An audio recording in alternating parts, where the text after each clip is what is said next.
विमुक्तांचे स्वातंत्र्य आंदोलन, nomad liberty movement और भट्टे विमुक्त युवा परिषद के मंच पर आप सबका स्वागत करती हूँ। विमुक्त समुदाय 31 अगस्त को अपनी आजादी के रूप में मनाता है, क्योंकि 31 अगस्त 1952 में ब्रिटिशों ने विमुक्त समुदायों पर जो बंदिशें लगाई थी उनको हटाया गया था। इसी अवसर पर पहली बार हम 1 अगस्त से 31 अगस्त तक विमुक्त माह मना रहे हैं, जिसमें घुमंतु, अर्ध घुमंतु और विमुक्त समुदायों के विद्यार्थी, कार्यकर्ता और अभ्यासक मिलके घुमंतु समाज के जीवन, संघर्ष और अस्तित्व से जुड़े मुद्दों को सबके सामने लाने की कोशिश कर रहे हैं। इस विमुक्त माह में चर्चा सत्र, सांस्कृतिक कार्यक्रम, आत्मकथा पाठ, ऑनलाइन याचिका जैसे कार्यक्रमों का आयोजन किया गया है। आज के चर्चा सत्र में इफ्तिहार हुसैन जी हमारे साथ है। वो पश्चिमी हिमालय क्षेत्र के खानाबदोश पशुपालक समाज, पास्टोरलिज्म इन वेस्टर्न हिमालय रीजन, इस विषय पर अपनी बात रखेंगे।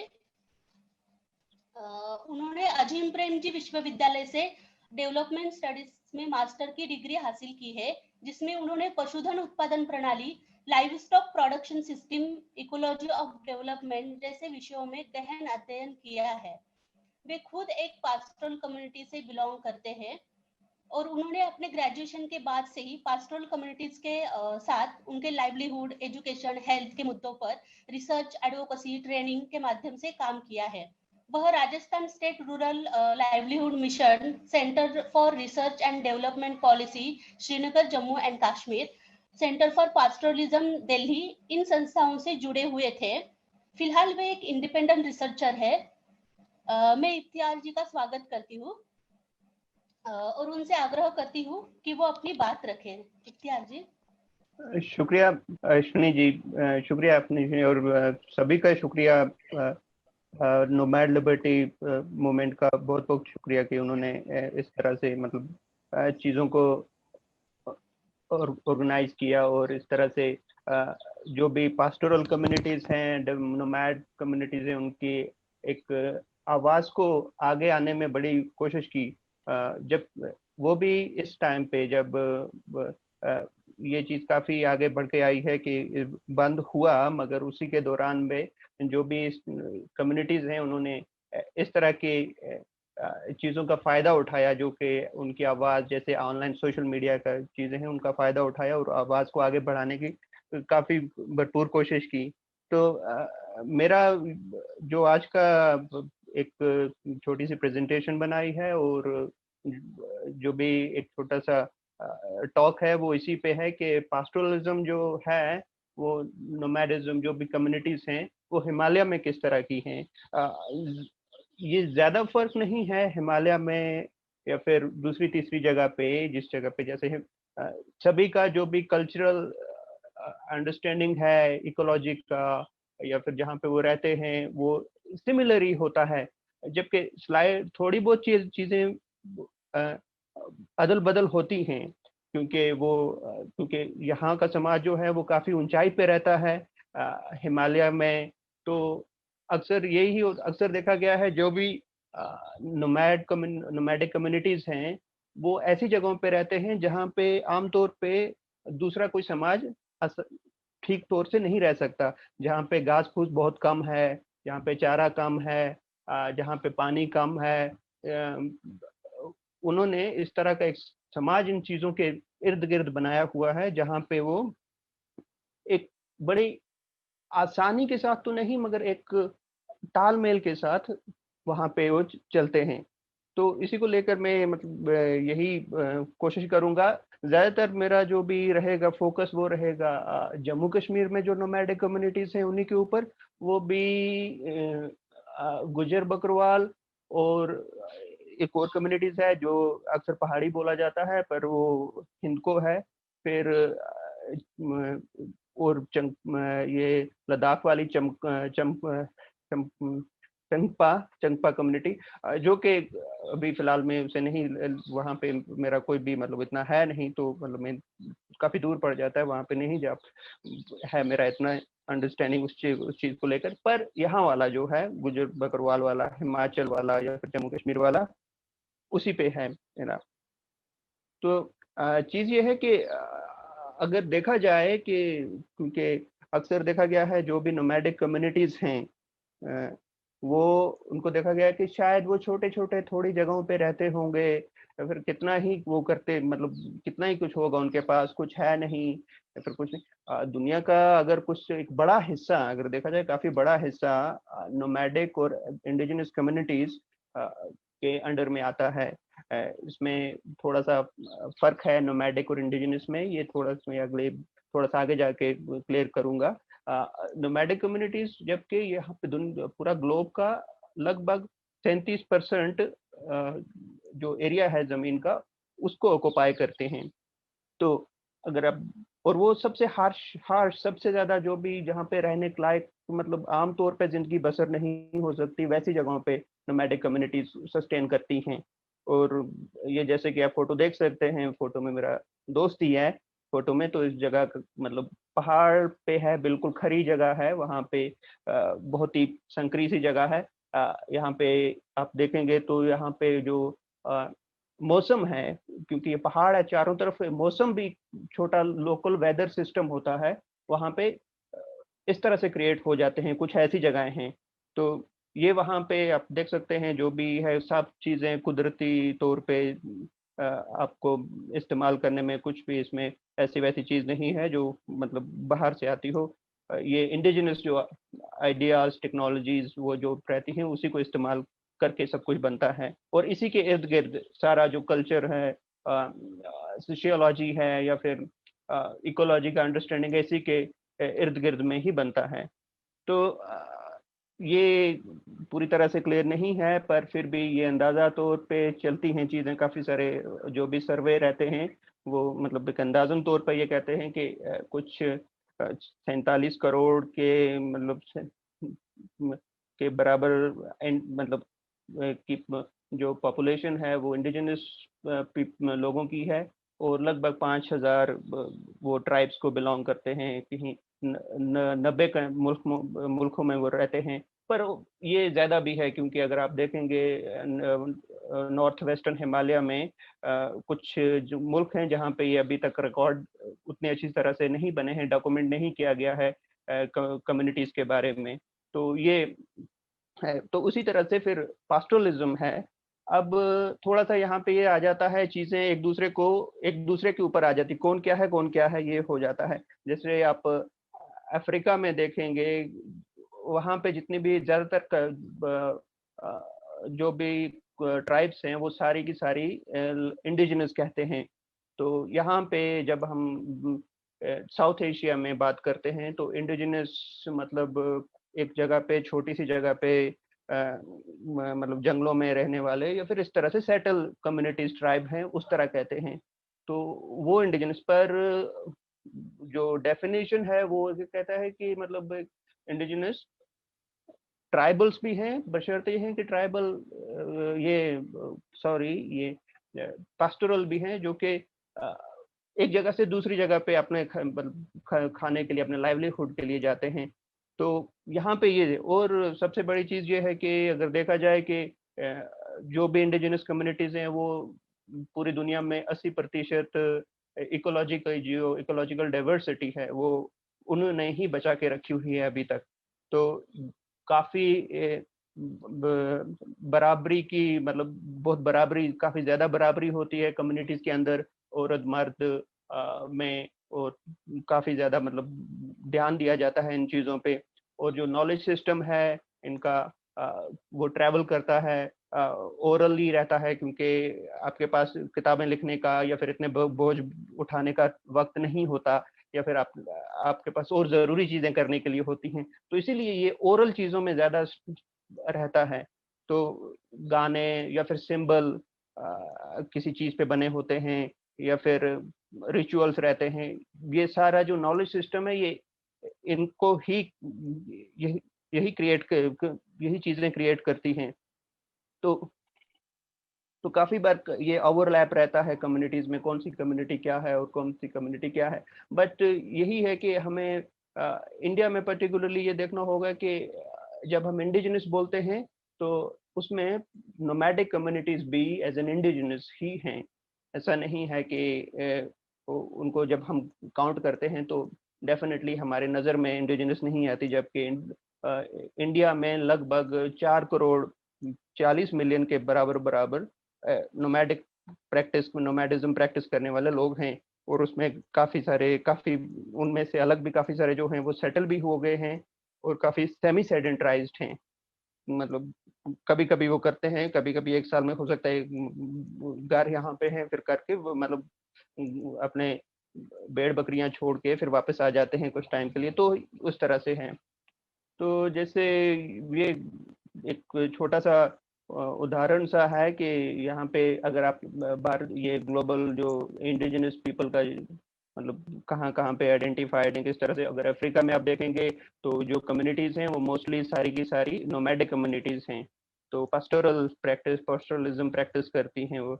और भारत में जिनको इंडिजिनस बोला गया है वो कम्युनिटीज़ मोस्टली सभी सेटल्ड, मतलब जैसे आपको झारखंड में जिनको जो कम्युनिटीज हैं, या फिर बस्तर वाले एरिया में, तो या फिर सांथल हैं, तो इस तरह से बोला गया है। पर यही चीज अगर अफ्रीका में कोई पास्टोरल इंडिजिनस है तो डेफिनेटली बिल्कुल वो इंडिया में भी पास्टोरल इंडिजिनस हैं, या फिर पूरे साउथ एशिया में ही। फिर अगर आप देखेंगे नॉर्थ वेस्टर्न हिमालय में तो आपको कोई भी नहीं मिलेगी, जबकि काफ़ी सारी दुनिया भर की 12-13 तो जम्मू कश्मीर में ही हैं कम्युनिटीज़, जबकि उनका रिकॉर्ड भी नहीं है। तो आपको पाकिस्तान जैसे मुल्क में भी दुनिया भर की है, नॉर्थ वेस्टर्न पाकिस्तान में वहाँ पे भी नहीं है, फिर अफ़गानिस्तान में भी वहाँ पे भी कुछ डेटा नहीं है इसका। तो ये चीज़ें हैं कि हमें पास्टोरलिज्म को थोड़ा-सा बढ़ा के देखना होगा, एज़ साइड लाइन की तरह नहीं देखना होगा उन्हें, मतलब कुछ है मगर वो है किसी काम का नहीं, तो इस तरह से नहीं देखना होगा। तो एक और चीज़ देखी गई है अक्सर कि ये चीज़ इसमें आती है कि जो भी इंडिजिनस लोग हैं वो शायद एक जगह पे सिमटे हुए लोग हैं। काफ़ी सिमटे हुए लोग हैं, तो वो उतने ज़्यादा बाहर नहीं जाते हैं। तो जबकि रिसर्च के साथ-साथ ये चीज़ें काफ़ी क्लियर होती जा रही हैं कि ऐसा शायद नहीं है। हमने अभी तक जो चीज़ें देखी शायद ऐसा नहीं है। जो भी इंडिजिनस कम्युनिटीज़ हैं, वो काफ़ी ज़्यादा उन्होंने पहले भी ट्रैवल किया है। अ, तो वो क्योंकि ये अभी अगर आप देखेंगे ये रिसर्च जो ये पब्लिश हुआ था, ये 5 अगस्त को ही अभी ही इसी महीने की 5 अगस्त को पब्लिश हुआ है, PLOS करके जर्नल में है। तो वहाँ पे देखा गया है कि जो चीज़ें नेटिव इंडियंस नॉर्थ अमेरिका में जो औज़ार इस्तेमाल करते थे, वही चीज़ें सेम के लगभग सिमिलर चीज़ें आपको अरब में भी मिली हैं। तो ये बताता है कि 13,000 साल पहले शायद इस तरह से ट्रैवल करती थी कम्युनिटीज़। तो वो इंडिजिनस लोग शायद अ, एक जगह पे सिमटे हुए लोग नहीं थे, वो एक्सप्लोर करते थे, वो चीज़ें को लेके जाते थे, और जो नॉलेज शेयर होता था उसकी वजह से वो नॉलेज शेयरिंग इंडिजिनस लोगों में रहता था। तो वो इससे पता चलता है, क्योंकि धीरे-धीरे करके हम रिसर्च को इस नज़र से भी देख रहे हैं कि इंडिजिनस का जो रिसर्च है उस वो भी काफ़ी आगे बढ़ रहा है अब। तो उसको एक नई नई नज़र से देखा जा रहा है। तो यही जैसे ये पिक्चर्स हैं कुछ, ये दिखाया गया है कि नॉलेज किस तरह शेयर की गई। तो जो दाएं साइड में है वो अमेरिका के से जो नॉर्थ अमेरिका की इंडिजिनस कम्युनिटीज हैं, उधर से अ, वहाँ के औजार हैं जो 13,000 साल पुराने हैं।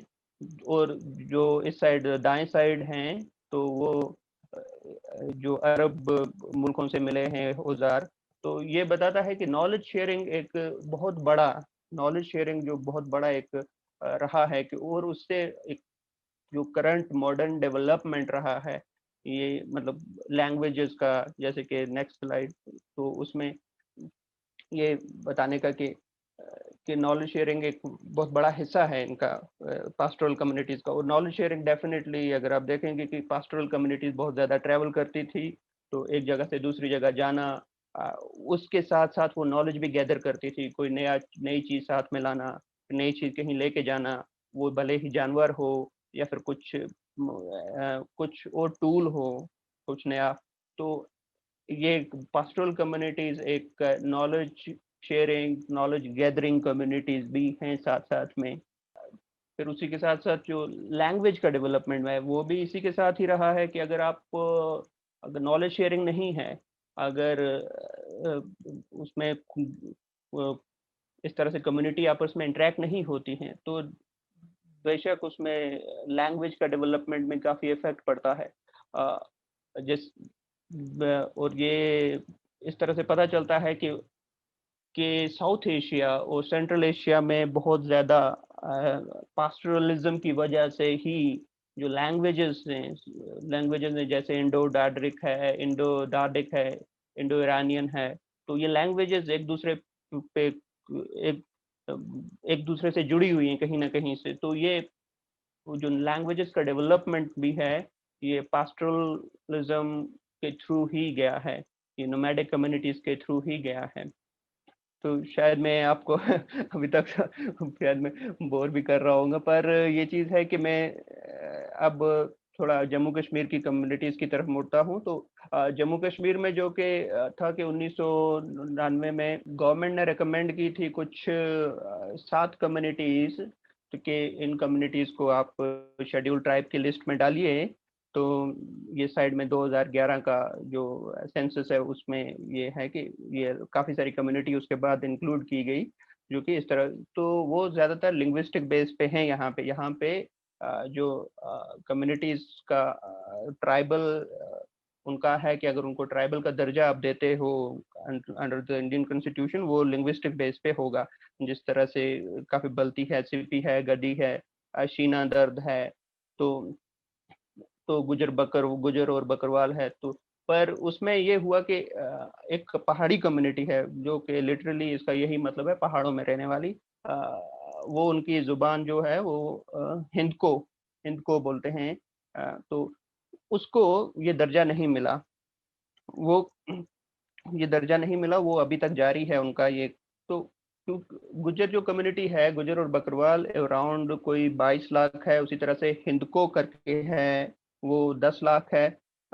फिर पाले पाले एक कम्युनिटी हुआ करती थी पहले पहले, जब हम स्टार्टिंग में शुरुआत में जब हम बहुत छोटे थे तो हम उनके बारे में सुना करते थे कि क्योंकि वो ज्यादा ऊंचाई पे जाते थे, तो हमें नहीं पता था वो किस तरह की कम्युनिटीज हैं, तो मतलब किस तरह वो रूरल एरिया से थे, और वो जरूरी नहीं था वो गुजर बकरवाल या किसी ट्राइबल कम्युनिटी से थे, वो कुछ और मतलब वो प्रैक्टिस करते थे इस तरह से कि गांव के जो भी जानवर हैं जिन जिनको वो अगर पहाड़ों में भेजने थे, ऊपर भेजने थे, वो उनको लेके जाते थे, तो उन्हें पाले बोलते थे। तो वो ज्यादातर भेड़ें लेके जाते थे, वो सिर्फ भेड़ें ही लेके जाते थे ज्यादातर। तो उनके बारे में अभी तक कुछ भी नहीं पता है, ना गवर्नमेंट को ना कुछ किसी को, वो कौन थे क्या थे। तो वो स्पेसिफिकली भेड़ों को ही लेके जाते थे, वो कम्युनिटी उस कम्युनिटी का कुछ नहीं पता है उसके बाद। तो अभी जो है वो अगर नेशनल लेवल का रिजर्वेशन है वो सिर्फ गुजर एंड बकरवाल कम्युनिटी को ही मिल सकता है, बाकी कम्युनिटीज को नेशनल लेवल का जो भी सेंट्रल गवर्नमेंट का रिजर्वेशन है वो नहीं मिलता है। अगर इवन अगर वो स्टेट गवर्नमेंट की तरफ से रिजर्वेशन है स्टेट में, पर वो रिजर्वेशन सेंट्रल गवर्नमेंट में लागू नहीं होते हैं, वो सिर्फ एसटी और एससी का गुजर बकरवाल कम्युनिटी जो के है या फिर लेह लद्दाख से, तो वो उस तरह से इन्हीं कम्युनिटीज पे लागू होता है, बाकी कम्युनिटीज पे नहीं लागू हो सकता। फिर वो चीज ये चीज इसी वजह से मतलब हो रहा है कि काफी ज्यादा चीजें कॉलोनियल नजर है, मतलब काफी चीजें जो भी हमारा जो भी इतिहास शुरू होता है, जो भी हिस्ट्री है, मतलब ज्यादातर चीजों को जानने की साउथ एशिया में वो कॉलोनियल कॉलोनियल राइटर्स जो थे, ब्यूरोक्रेट्स थे, उन्होंने ही वो शुरुआत किया, उन्होंने ही कम्युनिटीज को। तो उसमें ये चीजें तो अक्सर उनको नहीं पता होता था क्या कौन सी कम्युनिटी किस तरह कितना डाइवर्सिटी है यहाँ पे, तो वो इस चीज को नहीं समझ पाते थे। तो काफी सारी चीजें हैं वो एक दूसरे में इकट्ठी होगी, जैसे कि ये एग्जांपल है, तो ये सेम चीज है इवन कम्युनिटी लेवल पे भी बेस्ड है, क्योंकि यहाँ का जो मेजोरिटी कम्युनिटीज है वो कश्मीरी और डोगरा स्पीकिंग कम्युनिटीज हैं। तो अक्सर वो एज अ जो भी हिंदको या पहाड़ी स्पीकिंग कम्युनिटीज है जम्मू कश्मीर का हिंदको हिंदको, तो उसको क्लब कर देती है गुजर में, कि क्योंकि गुजर और हिंद को काफी ज्यादा हद तक ये दोनों जुबानें काफी ज्यादा मिलती हैं आपस में, काफी ज्यादा। तो उसी तरह से यहाँ पे जिस तरह से ये वॉल्टर लॉरेंस अपनी बुक में, जो काफी मशहूर बुक है कश्मीर के बारे में, मतलब एक कॉलोनियल अंडरस्टैंडिंग देने के लिए, तो वो मतलब बता तो रहा है पहाड़ी हिंद को कम्युनिटी के बारे में, पर लिंग्विस्टिक तो वो बता रहा है, मगर जो दूसरे करेक्टरिस्टिक्स हैं वो गुजर कम्युनिटी के बता रहा है। लिंग्विस्टिक बता रहा है पहाड़ी के, मगर जो दूसरे करेक्टरिस्टिक्स हैं कि वो बफेलो रखते हैं, वो मतलब शायद बाहर से आए हैं, गुजरात से मतलब ट्रैवल किया है, या फिर ये पाकिस्तान से गुजरांवाला से ट्रैवल किया, तो ये गुजर कम्युनिटी को ही, वहां से गुजर कम्युनिटी को बता रहा है, यहाँ से लिंग्विस्टिक जो बता रहा है वो बता रहा है पहाड़ी कम्युनिटीज का, हिंद को पहाड़ी कम्युनिटीज का। तो ये जो ओवरलैप हो रहा है, ये सेम ओवरलैप अगर आप देखेंगे गवर्नमेंट में भी ऐसा ही ओवरलैप है। अगर कम्युनिटी अगर बोलती है कि नहीं हम भी तो उसी लेवल पे हैं, हमारा भी तो कुछ नहीं हुआ इतने सालों से, तो हम तो स्ट्रगल कर ही रहे हैं, तो बोलते नहीं क्या आप तो गुजर हो, आपको तो है ऑलरेडी, आपके पास तो रिजर्वेशन है तो वो चीजें इस तरह से हो जाती हैं। तो ये डिस्टिंक्शन जो था एथेनिसिटी का, एथनिक ट्राइब से, ये स्टेट में नहीं है जम्मू कश्मीर। तो क्योंकि वो इनकेपेबल है, क्योंकि ऑलरेडी कम्युनिटी में ये एक प्रेवलेंट अंडरस्टैंडिंग है कि अच्छा ये तो यही है, तो फिर क्या है इसमें डिफरेंस क्या है, तो वो चीजें वहां पे आती हैं। अगर आप बात करें ट्रेडिशनल नॉलेज की, जो कम्युनिटीज है वो सभी जगह पे, जो भी मोस्टली सभी कम्युनिटीज ऐसा नहीं करती पेस्टोरल, बट सम कम्युनिटीज, कुछ कम्युनिटीज ऐसा करती हैं ट्रेडिशनल नॉलेज का। तो वो एक तो काफी ज्यादा हाईली स्पेशलाइज्ड नॉलेज रहता है ब्रीडिंग का, लाइफ स्टॉक का, उनके पास नोमैडिक कम्युनिटीज के पास अगर आप देखें, उनके पास इतने सारे जानवर होते हैं, इतने सारे किस्म के होते हैं, और उन्होंने स्पेसिफिकली, अगर वो पहाड़ों पे पास्टोरल्स हैं, उनके जानवर ऐसे हैं जो पहाड़ों पे आराम से चलते हैं। अगर वो रेगिस्तान के हैं तो वो ऐसे जानवर हैं जो आराम से रहते हैं, मतलब रेगिस्तान में आराम से दिनों तक बिना पानी पिए रह सकते हैं। वहां पे खाने के लिए कोई नहीं है तो तब भी वो वहां पे रह सकते हैं। तो इसी तरह से फिर जो आपस में जो न्यू रूट्स होते हैं या फिर नई जगह होती हैं जाने की, फिर नया एनिमल अगर इंट्रोड्यूस करना है, वो रहता है कि अगर पास्टोरल नोमैडिक कम्युनिटीज अगर माइग्रेट करती हैं, इजीली कर पाती हैं, तो जो नया डाइवर्सिटी है उनका, जानवरों का डाइवर्सिटी है, वो भी बढ़ता है, क्योंकि वो एक जगह से ऐसा एनिमल चूज करके लाते हैं जिससे वो स्पेशल, क्योंकि वो स्पेशलाइज्ड ब्रीडिंग में पहले से ही उनको बहुत अच्छे से पता होता है, तो वो ब्रीडिंग करते हैं, जो तो ब्रीडिंग की वजह से वो बेटर काइंड का एक एनिमल प्रोड्यूस करते हैं, जो कि बहुत लॉन्ग हिस्ट्री है, बहुत लंबी हिस्ट्री है ब्रीडिंग की। आज जो गवर्नमेंट आर्टिफिशियल ब्रीडिंग करती है, वो इस चीज को नहीं देखती कि कौन सा जानवर कहाँ के लिए बेटर रहेगा।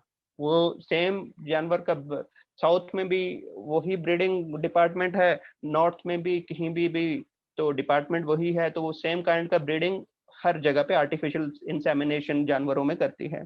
ये चीजें तो अक्सर नहीं गवर्नमेंट ध्यान में देती कौन सा। जबकि पास्टोरल कम्युनिटीज जो है, क्योंकि 60% अगर आप देखें जो मिल्क प्रोडक्शन है इंडिया का, 60% वो पास्टोरल एनिमल से ही आता है। मिल्क प्रोडक्शन पास्टोरल एनिमल्स को कभी ना कभी वो पास्टोरल कम्युनिटीज थी जिन्होंने वो एनिमल्स को ब्रीड किया था।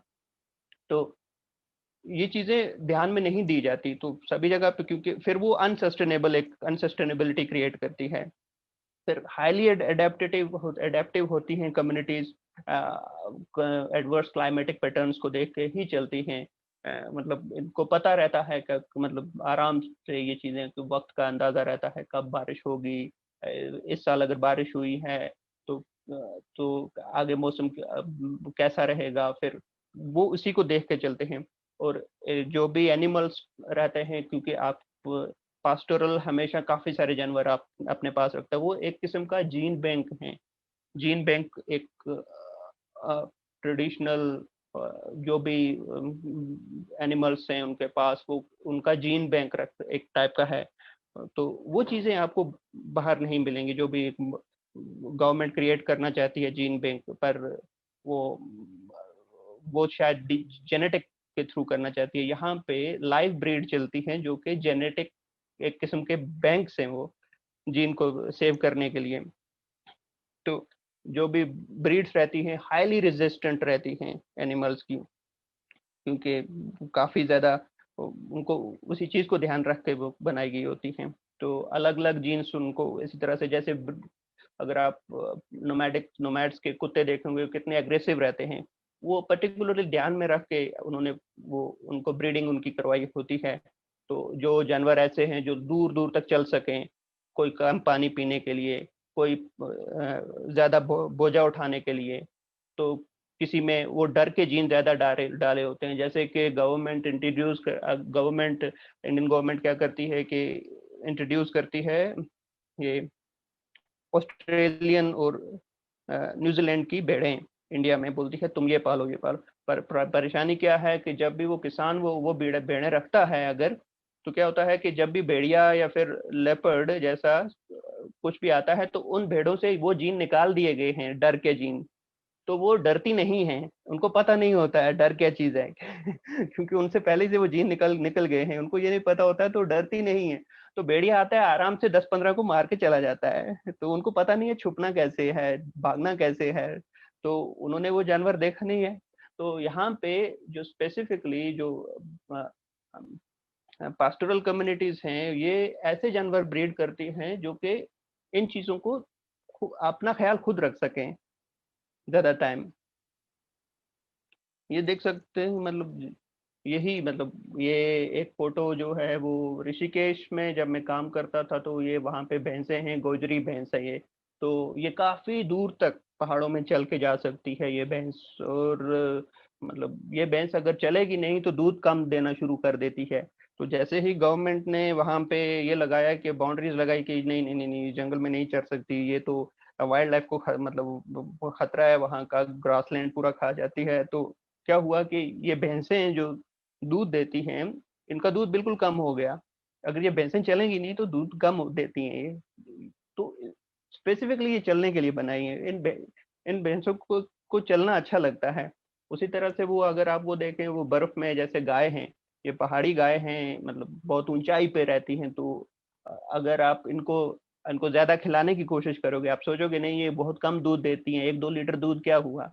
तो अगर आप इनको दूध ज्यादा कुछ खिलाने की कोशिश करेंगी तो ये सूख जाएंगी, ज्यादा दूध नहीं देंगी।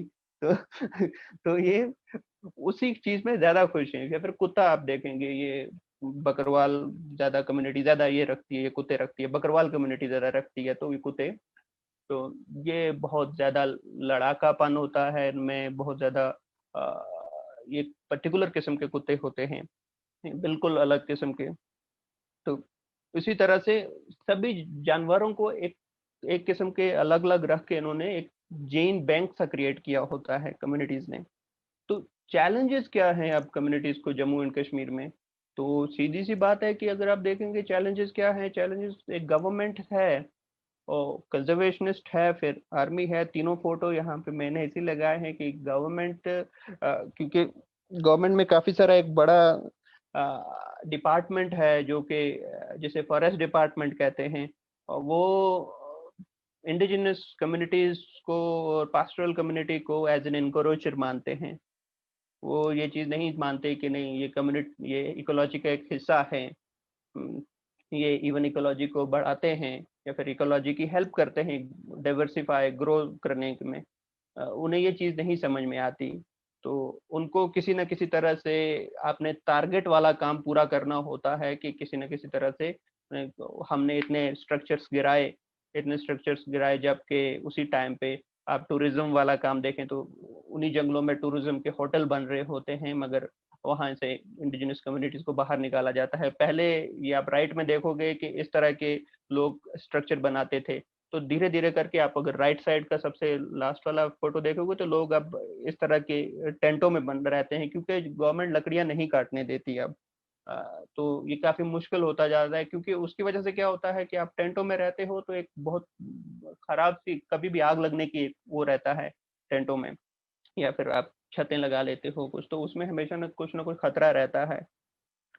तो फिर यही चीज है, अगर आप देखें टूरिज्म है, फिर इंडिजिनस नॉलेज का है, फिर रिप्रेजेंटेशन जो भी नहीं है नहीं, फिर स्मगल होते हैं मेडिसिनल प्लांट्स। अगर आप देखें कि अगर रोड्स टूरिज्म के लिए, अगर सीधी उस एरिया से रोड होके जाती है जहाँ पे कम्युनिटीज माइग्रेशन करके जाती थी, पास्चर्स जहाँ पे थे वहां जाती थी, तो अगर आप पेड़ों को देखोगे, पेड़ों पे अगर आप नजर मारोगे दाएं साइड में, इन पेड़ों की सभी की टहनियां कटी हुई हैं। सभी पेड़ों की लगभग टहनियां जो भी रोड के किनारे इजीली जो एक्सेस थी रोड के किनारे से, जहाँ पे आप गाड़ी भर के जल्दी जल्दी टहनियां उनकी काट के निकल सकते हैं।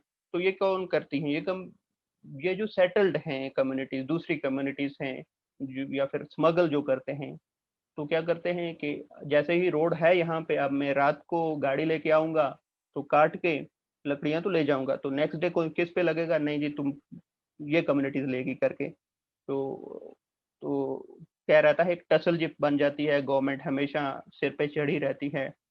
फिर अगर बीच वाला प्रोडक्ट देखोगे आप, ये एक मशरूम होता है, काफी एक्सपेंसिव मशरूम होता है, इसे लोकली हमारे साइड गुच्छी बोलते हैं।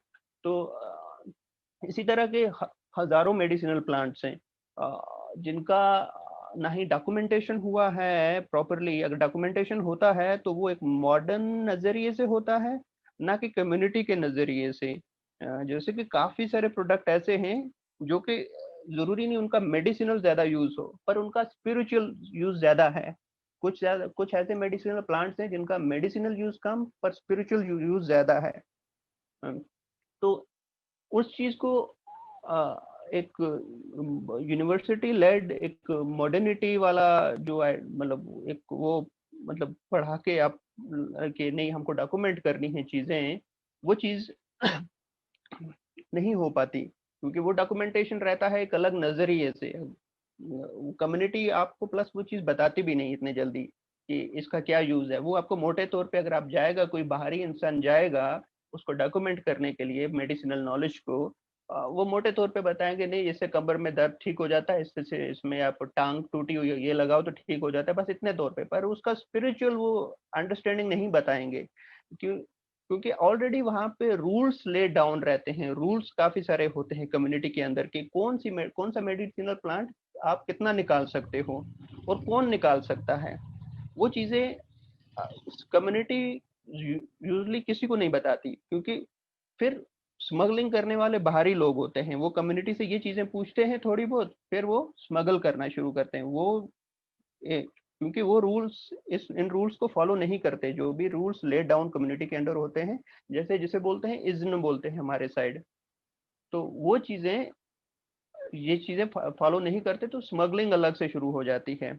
तो फिर रिप्रेजेंटेशन ऑफ कोर्स कम्युनिटी का कुछ रिप्रेजेंटेशन नहीं रहता, क्योंकि है ही नहीं, बहुत कम रहता है पास्टोरल कम्युनिटी का रिप्रेजेंटेशन, अगर है भी तो इतना कहीं भी नहीं है। तो फिर अगर आप देखेंगे तो क्योंकि मैं जिस जगह से आता हूँ काफी बॉर्डर पे है, तो हम यूजली हर साल, अब तो मेरी नानी जाती है, इस साल तो मेरी नानी भी नहीं गई, तो काफी ज्यादा तो हम जाते रहते हैं। तो क्या रहता है कि पिछले साल ये हुआ था, कि पिछले साल ये चीज हुई थी कि इंडिया पाकिस्तान में अगस्त 5 से पहले ही, जस्ट कब, मई जून, जून में ही ये चीज हुई थी कि जहाँ पे मैं गया था नानी के पास में, तो मैं, मेरे आते ही ये चीज हुई कि उसके बाद अचानक से वहां पे फायरिंग की गई। गवर्नमेंट ऑफ इंडियन, मतलब इंडियन आर्मी ने फायरिंग की, तो वो मिस होके इधर जंगल में गिर गए बॉम्ब। तो वहां पे जो जो काफी 4-5 गाय मारे गई, 2-4 औरतें जख्मी हो गई, तो वहां पे उनको छोड़ के जाना पड़ा जल्दी ही। तो ये चीजें एक लगातार प्रेशर बिल्ड होता रहता है कि इंडिया पाकिस्तान का जैसे ही अगर कुछ भी जरा सी में तू तू हुई तो अचानक से फायरिंग शुरू हो जाती है। तो उससे क्या होता है, पास्टोरल कम्युनिटीज हैं जो भी सेमी सेडेंटराइज्ड हैं, या जो स्टिल जो भी प्रैक्टिस कर रहे हैं, तो उनका बड़ा नुकसान रहता है, क्योंकि अगर धीरे धीरे करके इसे, अगर वो धीरे धीरे करके इस चीज को छोड़ ही रहे हैं, इकोनॉमिक रीजन भी होते हैं छोड़ने के, जरूरी नहीं है कि किसी को आप पास्टोरल कम्युनिटीज को एक म्यूजियम में लगाने के लिए आप उनको बना के रखेंगे कि नहीं नहीं नहीं, आपको पास्टोरल ही रहना है जिंदगी भर, ऐसे ही एक वनरेबल सिचुएशन में रहो आप, तो आप तभी अच्छे हो, तो जरूरी नहीं है वो चीज, तो वो चीज रहती है। तो एक एक्सट्रीम प्रेशर रहता है सीज फायर वायलेशन का, जो भी कम्युनिटीज हैं बॉर्डर पे रहती हैं, क्योंकि ऑलरेडी पहले ही जो भी ये बॉर्डर्स हैं उनकी वजह से कम्युनिटीज के रूट्स चेंज हुए हैं।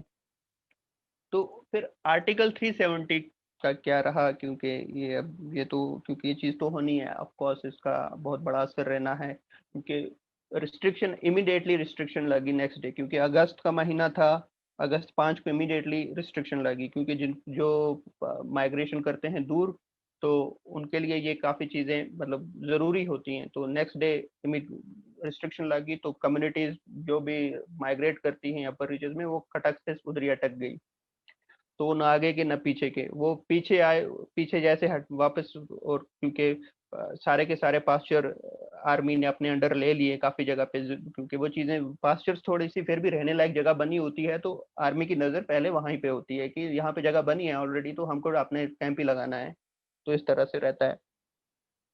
तो पास्चर्स इनएक्सेसिबल हो गए, इनएक्सेसिबल, तो फिर काफी सारी जगहों पे तो डिसकंटिन्यू करना पड़ा, रास्ते में से वापस आना पड़ गया, उसकी वजह से काफी सारे जानवर मर गए। और क्योंकि 12 अगस्त को ही ईद उल अजहा थी, तो 5 अगस्त को पूरी तरह से बैन हो गया, तो जो भी पास्टोरल कम्युनिटीज थी, वो काफी सारा उनका साल की जो कमाई होती थी, वो ईद पे अपने लाइव स्टॉक बेच के ही उनकी कमाई हो पाती थी, कुछ पैसे अर्न करते थे। वो चीज नहीं हो पाई। तो स्कूल पूरी तरह से जो भी पास्टोरल होते थे, एक चीज बड़ी यहाँ पे जम्मू कश्मीर में अच्छी है कि पास्टोरल अगर दूसरी स्टेट में किसी भी जगह पे जाएंगे, अगर पास्टोरल माइग्रेट करेंगे, तो वहाँ के अगर नजदीक कोई स्कूल हुआ, तो अपने बच्चे को वहाँ पे एडमिट करवा सकते हैं, वही स्टडी कंटिन्यू करवा सकते हैं बिना किसी प्रॉब्लम के। तो फिर जम्मू वाले रीजन में हिंदुत्व जो भी हिंदुत्व फोर्सेस हैं उन, क्योंकि पूरा सब कुछ बंद था, तो वही इनक्रोचमेंट के कवर के अंडर अंडर अंडर हिंदुत्व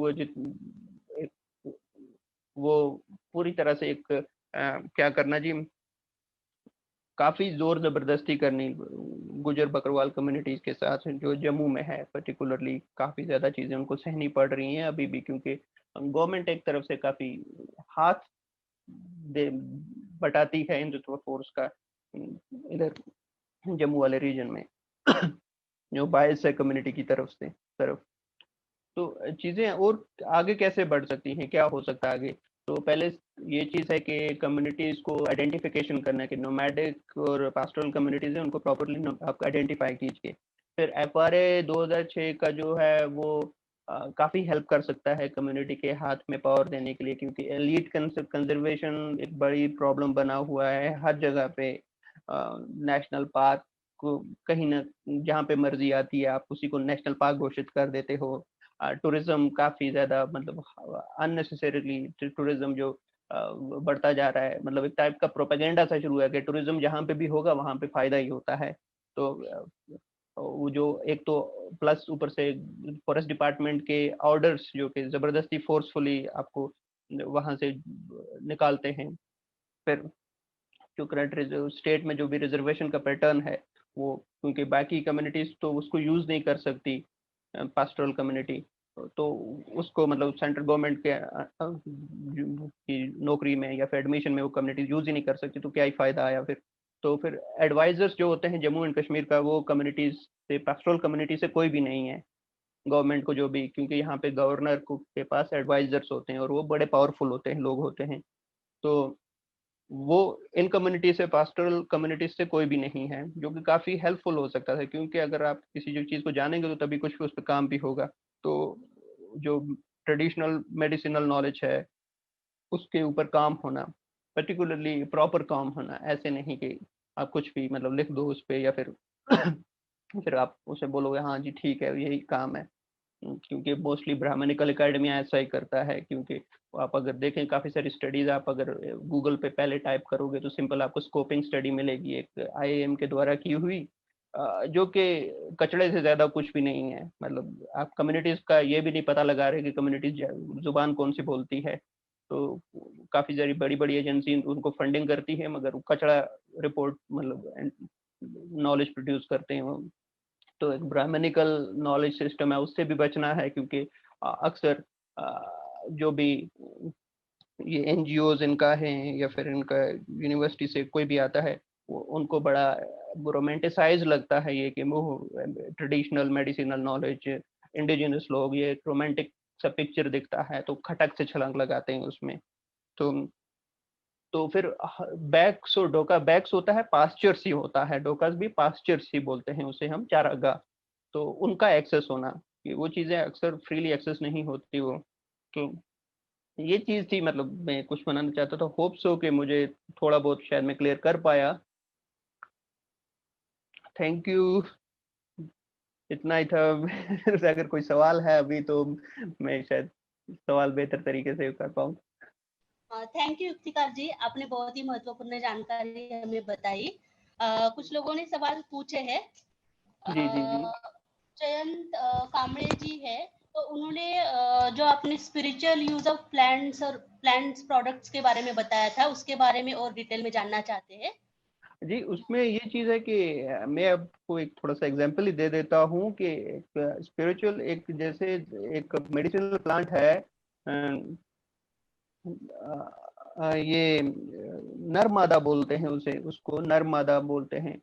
मतलब नर का मतलब मेल, मादा का मतलब फीमेल। तो थोड़ा अजीब सा ही नाम है, पर उसका यूज मोस्टली कम होता है एज अ मेडिसिन के तौर पे, ज्यादा स्पिरिचुअल इसलिए होता है क्योंकि वो रिलेशनशिप्स, मतलब अपने जो भी लव रिलेशनशिप्स हैं या फिर मेल फीमेल में या फिर पर्सन टू पर्सन में, वो स्ट्रॉन्ग करने के काम आता है वो। पर्टिकुलरली उसका यूज भी जरूरी नहीं है खा के होता हो। उसका यूज आप मतलब जिसके पास वो निकालता भी वही है, वही निकालता है, वही इंसान निकालता है, जो इंसान इजन परमिशन परमिशन होती है जिसके पास इजन। तो सॉरी, तो वो एक परमिशन होती है। तो वो भी स्पिरिचुअल, आपको आपका मास्टर कोई होता है जिससे आपने सीखा होता है, तो वो देता है कि आप तुम्हारे पास अब नॉलेज है, तुम्हारे पास अब परमिशन इजन है, तुम ये पर्टिकुलर की टाइप की जड़ी निकाल सकते हो आप। पर उसके ऊपर भी कंडीशंस रहती हैं कि आप इससे ज्यादा नहीं निकाल सकते। एक दिन में शायद कुछ ही लिमिटेड नंबर की आप वो जड़ी निकाल सकते हो, ज्यादा नहीं निकाल सकते हो। फिर वो जड़ी मोस्टली स्पिरिचुअल इन्हीं चीजों में आती है यूज की, आपका रिलेशनशिप स्ट्रॉन्ग करने में। उसके यूजर्स उनको ज्यादा बेहतर तरीके से पता होते हैं। काफी सारी मेडिसिन होती है, ट्रेडिशनल मेडिसिन, जो कि खा के मतलब आपको काफी सारा, जैसे ट्रेडिशनल काफी सारी चीजें खानी मतलब ठीक रहती हैं, ये लगाओ ऐसे। पर इस टाइप की चीजें भी हैं कि ये यूज इनके होना कि आउटर आउटर अंडरस्टैंडिंग आपका जरूरी नहीं है। आपका आपका चीजें जिनको आप सोचते हैं आपके कंट्रोल में नहीं है, आपका रिलेशनशिप स्ट्रॉन्ग करने में, भले ही वो मतलब एक सुपरस्टिशन जैसी चीजें देखती हों, पर उसका यूज एक है, यूज है, जो कि हमें ऑस्ट्रेसाइज नहीं करना चाहिए। क्योंकि हमें यूजली लगता है ये तो वो है, मतलब एक सुपरस्टिशन है, पर जरूरी नहीं है। तो मुझे लगता है शायद मैं पता नहीं होप सो मैं कर पाया क्लियर इस पे। आगे ओवी थोरा थे, वो पूछते हैं आपने एबॉर्गेशन ऑफ 370 के बारे में बताया था, लेकिन वो पास्टोरलिज्म पे कैसे और चैलेंजेस पोज करते हैं उसके बारे में वो जानना चाहती है। एबॉर्गेशन ऑफ 370 जी, वो कैसे पहले चैलेंजेस तो ये पोज करेगा करते कि डेफिनेटली, ओके ओके मैं बता। तो पहले तो ये चीज़ है कि 370 ने काफ़ी सारी चीज़ें जो एक रिस्ट्रिक्शंस थी कि आप एक बड़े कैपिटलिस्ट जो भी इंडस्ट्रीज थी, वो जम्मू कश्मीर में यूजली फ्री हैंड उनके पास नहीं था, एंटर होने का फ्री हैंड नहीं था। कैपिटलिस्ट जो भी एक्सप्लोटेटिव नेचर की रहती है, जैसे माइनिंग अभी शुरू हो गया है। माइनिंग बहुत भयंकर तरीके से जम्मू कश्मीर में रिवर बेड जो माइनिंग हो रहा है बहुत भयंकर तरीके से शुरू हो गया है। फिर अलग जो भी दूसरा तीसरे माइनिंग, तो ये फ्री हैंड जो है वो इंडस्ट्रीज को मिला है अब। तो वो कहाँ पे यूजली करते हैं ऐसा काम? जहाँ पे इंडिजिनस कम्युनिटीज रहती हैं यूजली, तो हमेशा उन्हीं को खतरा होता है। तो एक तो टूरिज्म का, क्योंकि यहाँ पे अगर एफआरए एक तरफ से आप नहीं लगा रही है गवर्नमेंट, एफआरए का यूज बिल्कुल यहाँ पे एप्लीकेबल ही नहीं है। सारे लॉ एप्लीकेबल है मगर एफआरए नहीं हो पा रहा है एप्लीकेबल, क्योंकि आप एफआरए एप्लीकेबल करोगे देन कम्युनिटीज डिमांड करेंगी, नहीं जी ये हमारी जमीन है, तो आप नहीं कर सकते ऐसा। बट उन्होंने एफआरए एप्लीकेबल नहीं किया, सब कुछ एप्लीकेबल, बाकी सब कुछ एप्लीकेबल करके अब क्या होगा कि टूरिज्म के अंडर सीधा वो चीजें हड़प लो। अब जो पास्चर्स हैं ऊंचाई जगह पे अच्छी खूबसूरत दिखने वाली जगह हैं, तो उन्हें हड़पो आप टूरिज्म के अंडर या फिर माइनिंग के अंडर। तो फिर रिस्ट्रिक्शन जो है बढ़ गया है, मतलब 370 के हटने से के हटने के बाद, क्योंकि वही जगह है जहाँ पे पास्चर्स होते थे वहाँ पे अब आर्मी के कैंप भी लगे हुए हैं काफी सारी जगहों पे, तो आर्मी वहाँ पे यूजली आपको जल्दी ट्रैवल नहीं करने देती, तो एक वो चीज रहती है।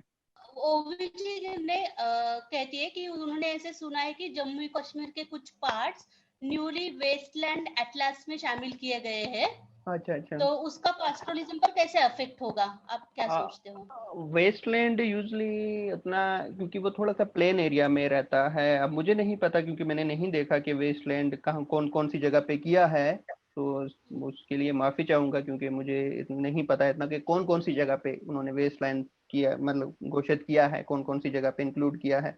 ज्यादातर मुझे लगता है वो प्लेन्स एरिया में ही जहाँ पे लेक्स हैं या फिर लेक्स के आसपास में वो जगह की होंगी। बाकी पहाड़ पे ऑलरेडी यहाँ पे एक लॉ है काचेराई, काचेराई मतलब घास चराना। दिस इज मतलब ये अर्लियर एक कानून था 370 के पहले, पता नहीं अभी भी एप्लीकेबल है या नहीं है। तो उसके अंडर पे पास्चर्स उसके अंडर आते थे, के अंदर आपको टैक्स देना पड़ता था कुछ थोड़ा बहुत चीजों का, तो वो था। तो अब वेस्टलैंड में कौन सी जगह है या नहीं है उसके बारे में माफी चाहूंगा, उसके बारे में कुछ खास नहीं पता है मुझे। आगे प्रणव मेनन जी पूछते हैं कि सीएए और एनआरसी का पास्टोरलिट्स पर कैसे इम्पैक्ट होगा, जैसे वन जी। गुज्जर पर हुआ है वैसे पास्टोरलिट्स पर कैसे इम्पैक्ट होगा सीएए और एनआरसी का? वन गुजर भी पास्टोरल से ही हैं मेरे ख्याल से, मैं पास्टोरल बोल देता हूँ तो वो थोड़ा सा उसके लिए माफी चाहूंगा कि मैं सबको इकट्ठा डाल देता हूँ तो तो उसका तो इफेक्ट रहेगा क्योंकि आपके पास डॉक्यूमेंट नहीं है, आपका सब कुछ ओरल है, आपके डॉक्यूमेंट जल्दी बनते नहीं है, आपके पास प्रूफ नहीं है कि कौन मैं कहाँ जाता था कहाँ रहता था, सिवाय इसके छोटे मोटे आपने कभी शायद आपके परदादा ने छोटी सी रसीद ले ली होगी कहीं से, तो उसके आपके पास आपका रिटर्न प्रूफ नहीं है आपके पास, क्योंकि आपके बच्चों की पढ़ाई अभी अभी शुरू हुई है, अभी अभी आपने स्कूलों में बच्चों अपने एडमिशन करवाए हैं, तो 50% भी मुश्किल से आपका लिटरेसी रेट पहुंचा है पास्टोरल कम्युनिटीज का। तो एक उसका तो डेफिनेटली उसका असर तो रहेगा रहेगा, पर जम्मू कश्मीर में ये चीज है कि यहाँ पे स्टेट ने ऑलरेडी एक चीज का अप्रोच किया है, मतलब जम्मू कश्मीर के, तो इधर वो उतना इशू नहीं आएगा, यहाँ पे एक स्टेट सब्जेक्ट हुआ करता था, तो वो चीज सबके पास थी ऑलरेडी जम्मू कश्मीर में, तो शायद स्टेट सब्जेक्ट एक बड़ा प्रूफ है यहाँ पे जम्मू कश्मीर में। तो बाकी स्टेट्स में क्योंकि मोस्टली नॉर्दर्न रीजन में जो भी पास्टोरल कम्युनिटीज हैं ज्यादातर मुस्लिम्स हैं, तो उनको थोड़ा थोड़ा नहीं काफी ज्यादा उनको प्रॉब्लम तो आएगी आएगी, जैसे वन गुजर्स हैं इधर हिमाचल में या फिर इधर ऋषिकेश वाले साइड में तो वहां पे तो ऑलरेडी एक बड़ी परेशानी में वो फंसे थे कि इसको कैसे इससे कैसे निपटें, क्योंकि उनके पास डॉक्यूमेंट थे ही नहीं प्रूव करने के लिए कुछ चीज भी। आगे जयंत कामड़े जी पूछते हैं कि are there any people's movements about their constitutional rights specially about their representation in government job? जी मतलब वो एक लोकल लोग पे एक रहते हैं, मतलब एक थोड़े बहुत, मतलब स्टेट लेवल पे तो डेफिनेटली है, स्टेट लेवल पे अगर रिजर्वेशंस हैं वो स्टेट पे ही हैं, क्योंकि कुछ रिजर्वेशन, 2-3 किस्म के ऐसे रिजर्वेशन हैं जो कि ओवरलैप करते हैं एक दूसरे के ऊपर चले जाते हैं। तो उसमें कोई कम्युनिटी, काफी सारी कम्युनिटी भी एक दूसरे के ओवरलैप कर जाती है, तो वो रिजर्वेशन या तो आप 4% वाला लीजिए, या 14% वाला लीजिए, या 10% वाला लीजिए। तो आपको 3 रिजर्वेशन में से एक चूज करना है। तो इस तरह से चीजें चलती हैं। मगर वो सेम रिजर्वेशन आप सेंट्रल गवर्नमेंट की जॉब्स के लिए या फिर यूनिवर्सिटीज के लिए यूज नहीं कर सकते, क्योंकि वो सेंट्रल गवर्नमेंट की किसी लिस्ट में नहीं है उस टाइप की रिजर्वेशन। तो ये भी एक टाइप का मतलब अननेसेसरीली गवर्नमेंट ने जानबूझ के ही कुछ इस तरह के रिजर्वेशन बनाए जो कि सेंट्रल गवर्नमेंट में यूज हो ही ना पाए। तो अच्छा। तो वो चीज है अलग से। तो रिप्रेजेंटेशन है मगर बहुत ही मिनिमल है, मोस्टली है नहीं। मतलब आप मिनिमल एक रिप्रेजेंटेशन, आपका पॉलिटिशियंस उतने नहीं दिखेंगे आपको, आपको एडमिनिस्ट्रेशन में नहीं दिखेंगे आपको इतने कुछ भी पर्टिकुलरली। अभी तो आज तो बिल्कुल नहीं देखेंगे, क्योंकि पूरा हिंदुत्व रूल है। तो जम्मू कश्मीर का पूरा एडमिनिस्ट्रेशन अभी लगभग सारे officer so called Hindu officers ही है। ऐसे बाकी स्टेट्स, कोई कोई स्टेट्स में एनटीडीएनटी के लिए अलग स्कीम्स है या अलग रिजर्वेशन है, तो वैसे जम्मू एंड कश्मीर में है क्या? क्या इसके बारे में आप बता सकते हैं? ऐसी कोई कैटेगरी है वहाँ पे हाँ नोमैडिक? डेफिनेटली, ये है गुजर एंड बकरवाल कम्युनिटी के लिए है ना, एसटी और एसटी का रिजर्वेशन। अच्छा। एसटी और एससी रिजर्वेशन है। मगर काफी सारा जो, वही मैं बोल रहा हूँ कि काफी सारे जो वेस्टर्न हिमालय में है कम्युनिटीज, वो मिस की करती हैं, काफी सारी चीजें है ही नहीं। जैसे कि यहाँ अगर एफआरए लगेगा, वही चीज है, इशू यही आता है। अगर एफआरए आगे आएगा तो कम काफी सारी कम्युनिटीज ये प्रूव कर सकती हैं कि वो जनरेशन से पास्टोरलिज्म, नोमैडिज्म प्रैक्टिस कर रहे हैं। तो वो ओटीएफडी, अदर ट्रेडिशनल फॉरेस्ट ड्वेलर के अंदर उस क्लेम कर सकते हैं। मतलब ओबीसी या फिर एससी कैटेगरी को क्लेम कर सकते हैं। पर वही चीज गवर्नमेंट नहीं लाना चाहती जम्मू कश्मीर में, क्योंकि काफी सारा पॉपुलेशन, काफी सारी कम्युनिटीज हैं वो प्रैक्टिस करती हैं पास्टोरलिज्म, और जैसे ही एफआरए लाया आपने, वो ओटीएफडी को क्लेम कर लेंगी। अच्छा अच्छा। और तो वो चीजें नहीं है यहाँ। डीएनटी कैसे करके, मतलब डीएनटी कम्युनिटीज है वहाँ पे से विमुक्त हाँ की? हाँ हाँ, यही है, यही कम्युनिटी जिनकी मैं बात कर रहा हूँ, यही है सभी। मगर वो एज एन कॉन्स्टिट्यूशनली अभी रिकॉग्नाइज पूरी तरह नहीं हुई है, क्योंकि 370s तक जो इंडियन कॉन्स्टिट्यूशन है वो थोड़ा अलग है। जम्मू कश्मीर की अभी तक भी पॉलिसीज हैं वो थोड़े अलग से चलती आई हैं। तो आपको थोड़ा सा अलग से थोड़ा सा देखना होगा, क्योंकि सेम कम्युनिटीज वही उसी तरह हैं। तो पर ये है कि जम्मू कश्मीर का थोड़ा कॉन्स्टिट्यूशन अलग था अभी तक, तो वो डीएनटी होके नहीं, एक यहाँ पे नोमैड बोल के ही सबको कैटेगराइज कर दिया जाता था। अच्छा अच्छा, ठीक है। आयुषी मल्होत्रा जी पूछती है कि do you think recent developments including 370 then COVID will lead in more people moving out of pastoralism there, and what are the prospects of livelihood diversification? वो ऑलरेडी 5 लाख लोग नौकरियों से हाथ धो चुके हैं, तो अगर बाहर आएंगे तो वहाँ पे वैसे भी कुछ नहीं है। तो यहाँ पे वैसे भी हुआ, अगर वो, क्योंकि ऑलरेडी 370 ने जो भी किया वो बहुत ही भयानक था। क्योंकि काफी सारे दुनिया भर के लोगों को तो नौकरियां से हाथ ही धोना पड़ गया। डेली वेजेस हो गए, मजदूरी जितनी भी थी, प्लस जितना क्राफ्ट, बाकी जितने भी काम बंद पड़ गए। तो अगर वो बाहर आते भी हैं तो कुछ नहीं है, तो है भी कुछ नहीं। क्योंकि मैं घर में यूजली बात करता रहता हूँ, तो अपने एरिया में तो पूछता रहता हूँ। तो काफी सारे लोग यही वेट कर रहे हैं कि गवर्नमेंट शायद कोई नोटिफिकेशन निकालेगी, तो हम लोग नौकरी का फॉर्म भरेंगे, तो एग्जाम में बैठेंगे। तो तो उस तरह से वेट कर रहे हैं सभी, क्योंकि तो बाकी धीरे धीरे तो हो ही रहा है ये चीजें। मतलब कोई भी नहीं चाहता कि जिंदगी भर के लिए वो गाय भैंसों की पूंछ ही पकड़ के घूमता रहे। किसी लड़के से भी, आप लड़की लड़के से पूछ लीजिए, किसी को भी, मतलब आप, मतलब जानबूझ के कोई करेगा नहीं इस तरह से। हाँ, करते हैं, क्योंकि जहाँ पे आप, आपका और कोई चारा भी नहीं है, आपने गाय भैंसे रखी हुई है, आपको दूध भी चाहिए, तो आपको गर्मियों में आपके गांव में कुछ खाने चराने के लिए है नहीं, अपनी गाय का सबकी जमीनें हैं, तो आपको फिर पहाड़ों की ओर ऊपर जाना पड़ेगा, तो वहां पे रहते हैं। कुछ लोग प्रैक्टिस करते हैं खुशी से, क्योंकि नहीं जी हमको खुशी है, बट काफी सारे लोगों को क्योंकि जानवर हर एक ने रखे ही होते हैं पेस्टोरल कम्युनिटीज, तो फिर वो लेके जाते हैं ऊपर। तो स्लोली सेटलमेंट होगा।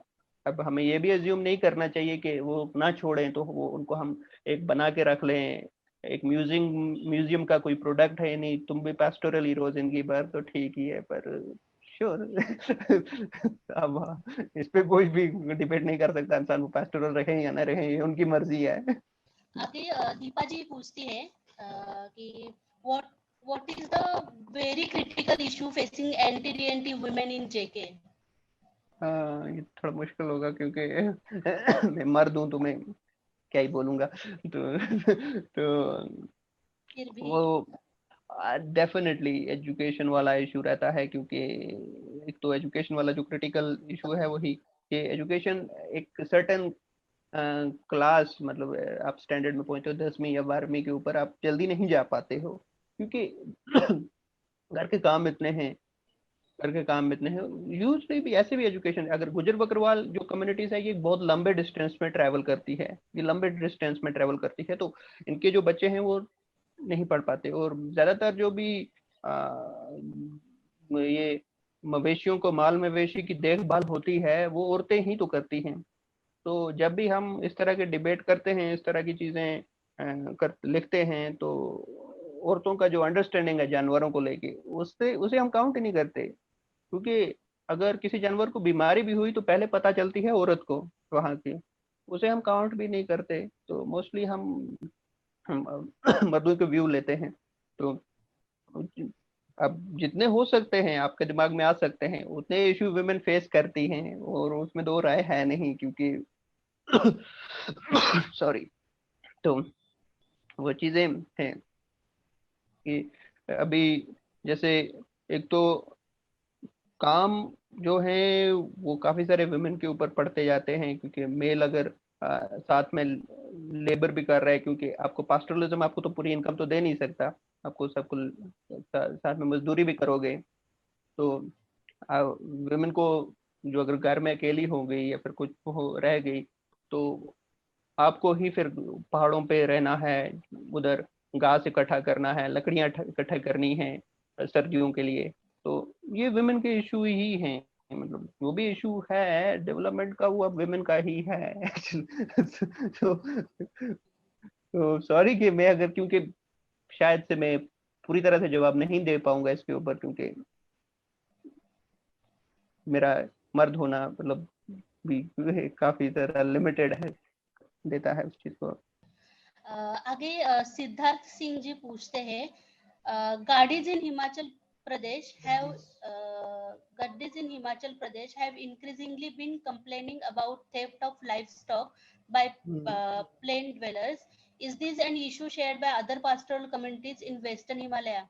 And can you speak हाँ, about? मैं जम्मू में कह सकता हूँ, जम्मू वाले रीजन में ये चीजें कब लगातार हो रही हैं। तो अगर वो ही नहीं, अगर कोई अपने भी लेके जा रहा है, तो उस पे भी वो इल्जाम लग रहा है कि नहीं नहीं तुमने चुरा के लाया है, तो उससे भी छीन लेते हैं। तो काफी सारी जगह पे ये देखा गया है कि जो हिंदुत्व गैंग हैं वो आती हैं कि नहीं नहीं तुम आगे, वो रास्ते में एक नाका लगा लेते हैं कि इतने पैसे दो तभी हम तुम्हारे जानवरों को छोड़ेंगे। तो वो फिर, अब वो गरीब है, वो पुलिस के पास वैसे भी नहीं जाते, तो वैसे डर के मारे, तो आपको यहाँ का जो भी साउथ एशिया का जो पुलिस सिस्टम है वो एक्सेसिबल तो है ही नहीं, तो उनको वो पैसे देने पड़ते हैं, कि वो पैसे भरते हैं उधर गैंग को, जो भी वो हिंदुत्व गैंग रहती हैं रास्ते में खड़ी रहती हैं डराने धमकाने के लिए, तो उस तरह से वो चीजें रहती हैं। और चोरी चुपी चकारी तो ये डेफिनेटली पुराना यहाँ पे है ही, क्योंकि आपका अपना आपके हाथ में नहीं रहता कभी कभी। तो ये हिमाचल में, ये उत्तराखंड में जो वन गुजर हैं, जम्मू वाले रीजन में ये चीजें कॉमन ही हैं लगभग। मनोज सिंह राठौड़ बाजीगर और लबाना कम्युनिटीज के बारे में जानना चाहते हैं और वो पूछते हैं कि वो डिनोटिफाइड और एक्स क्रिमिनल ट्राइब्स में आते हैं क्या? क्रिमिनल ट्राइब में देखा जाए तो अब कौन कौन आता है यहाँ पे। लबाना जो है हम उसको काउंट करते हैं जम्मू कश्मीर में गुजर में ही, क्योंकि गुजर एक ट्राइब है जहाँ पे मल्टीपल कास्ट हैं। उसी तरह उसमें ढेर सारे कास्ट हैं गुजर में। गुजर एक ट्राइब है, उसके अंदर गुजर कास्ट नहीं है। तो लबाना एक कास्ट है, तो वो गुजर कम्युनिटी में ही आता है। तो तो वो उसी तरह से मतलब काउंट होता है जिस तरह अदर गुजर एंड बकरवाल काउंट होती है यहाँ पे। अब वो क्रिमिनल ट्राइब तो एक जो था वो कॉलोनियल डेफिनेशन थी, मतलब है अभी भी, तो कहाँ से है वो नहीं तो वो अभी भी है। तो वो जो वो डेफिनेशन जो क्रिमिनल ट्राइब की है वो सभी पास्टोरल नोमैडिक कम्युनिटीज जो भी प्रैक्टिस करती थी, जो भी स्टेट के हाथ में नहीं आती थी, जो भी स्टेट के ढांचे को खतरा लगती थी, जो टैक्स इजी उनके लिए टैक्स नहीं कलेक्ट कर पाते थे उनसे, तो वो कम्युनिटीज क्रिमिनल ही थी सब। मतलब वो सभी कम्युनिटीज कॉलोनियल गवर्नमेंट के लिए तो वो क्रिमिनल ही थी। तो अभी फिलहाल मगर जम्मू कश्मीर में काफी प्रोग्रेसिव लॉ थे इस चीज को लेके। जो कम्युनिटीज को पहले ये सबसे पहले आइडेंटिफाई करना है, नोमैडिज्म को देखना कि ये चीज नोमैडिक है, ये लोग नोमैडिक हैं, तो उनके हिसाब से पहले से ही उन्होंने जो पास्चर्स थे वो काफी सारे ध्यान में रखे थे। जैसे काचेराई एक लॉ था, उन्होंने क्रिएट किया था। मनोज सिंह राठौड़ जी वापस पूछते हैं कि what can we do that DNT who are in SC ST and OBC are threatened और attacked by other groups in SC ST OBC?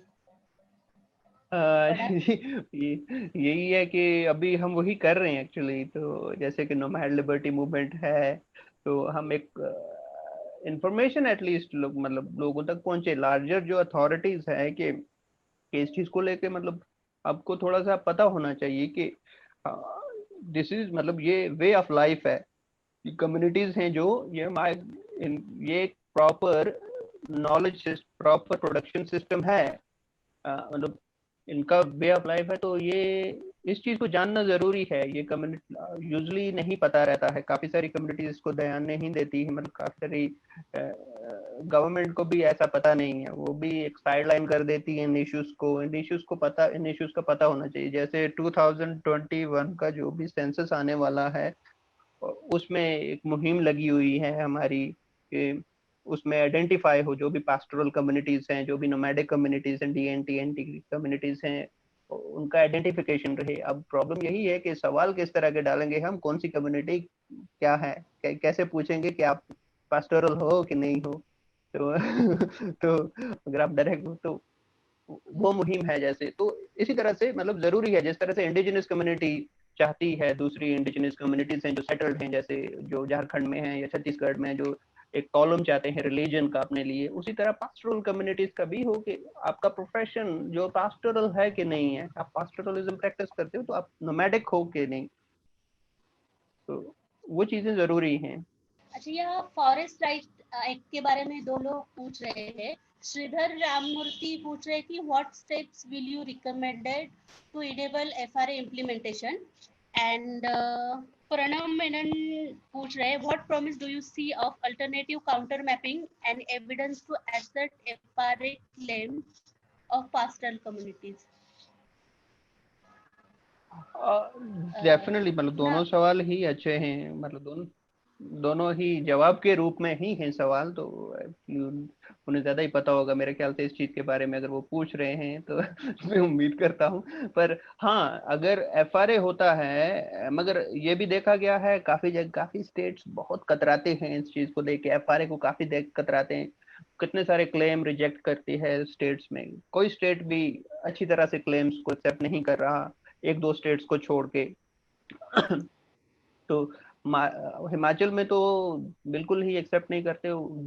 ये उत्तराखंड में तो एक भी नहीं हुआ। जम्मू कश्मीर में तो फिलहाल FRA तो है ही नहीं, पर क्लेम एक्सेप्ट करना। पहली बात तो वही है कि गवर्नमेंट कम से कम जो भी पास्टोरल कम्युनिटीज के क्लेम हैं या फिर इंडिजिनस कम्युनिटीज के क्लेम हैं, उनका कम्युनल लैंड पे, पास्चर्स पे, वो एक्सेप्ट करे, क्योंकि उससे फायदा है इकोलॉजी को ही, फायदा है लार्जर कम्युनिटीज को ही फायदा है। क्योंकि अगर 80% डिवर्सिटी, इकोलॉजिकल डिवर्सिटी अगर indigenous community, pastoral communities save करती हैं तो उसमें नुकसान ही क्या है।